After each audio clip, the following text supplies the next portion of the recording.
everyone, we're going to use the principle of mathematical induction to prove that the sum of 2i minus 1 from I equals 1 to n equals 2 to the nth power minus 1. And this is for all positive integers. So we'll write it like that. And to do the proof, we're going to show, assume, and prove. These are the three steps you have to take. These two go together. So for the first step, we're going to show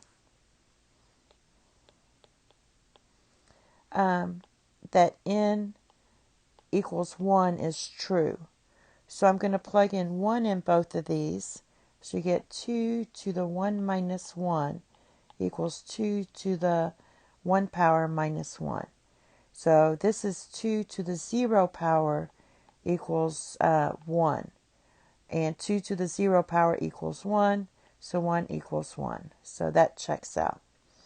Now what I'd like to do is go ahead and write this out a little bit and write out three terms. So we already know 2 to the 1 minus 1 is 2 to the 0 plus when you plug in 2, so this is the first term, second term, this would be 2, and then the third term is going to be 2 to the second power, which is 4. So that would be the third term, plus dot dot dot, and then you just copy this down with the n. So this would be plus 2 to the little n minus little 1, and that would equal your 2n minus 1. So this is just expanded, and it's not good to write 2 to the 0, so we're just going to write 1. So that's what that is. All right. So now we have to, we did step 1, and that's a show. Now we're going to assume it works for n equals k, that n equals k is true. So copy this down.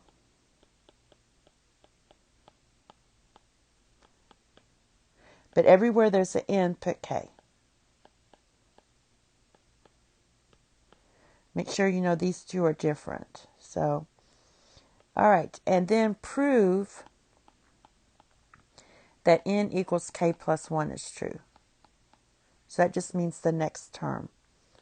So what I'm going to do is copy this down. 1 plus 2 plus 4 plus dot dot dot plus 2 to the k minus 1. Now the next term is just going to be 2 to the k. And how I know that is you take your previous term, and everywhere there's a k, we're going to input k plus 1. So plus 1 minus 1 is 0, so we just get 2k. Now, this one, replace that k with k plus 1 minus 1. All right, now we want to prove it, the right-hand side of the equation needs to match up to the left-hand side. So I'm going to use this fact that I already know that this is 2 to the k minus 1. And then I'm going to write plus 2 to the k power. And this is supposed to equal 2 to the little k plus 1 minus 1. So what I'm going to do is add these two up. There's 2 of these. So this is 2 times 2 to the k minus 1. And that's supposed to equal 2 to the k plus 1 minus 1. Well, when you have something like this, this by definition equals, let's go ahead and do it this way. This is the same base. So you can write the same base as 2 and then put k plus 1. And we're using our product property of exponents, minus 1. So if you had 3 squared plus 3 to the 5th, that would be 3 to the 2 plus 5, or 3 to the 7th. So that's all I did here. And that does equal the right-hand side. So we're done. We finished our proofs. And that's it. Thank you. Have a nice day. Bye-bye.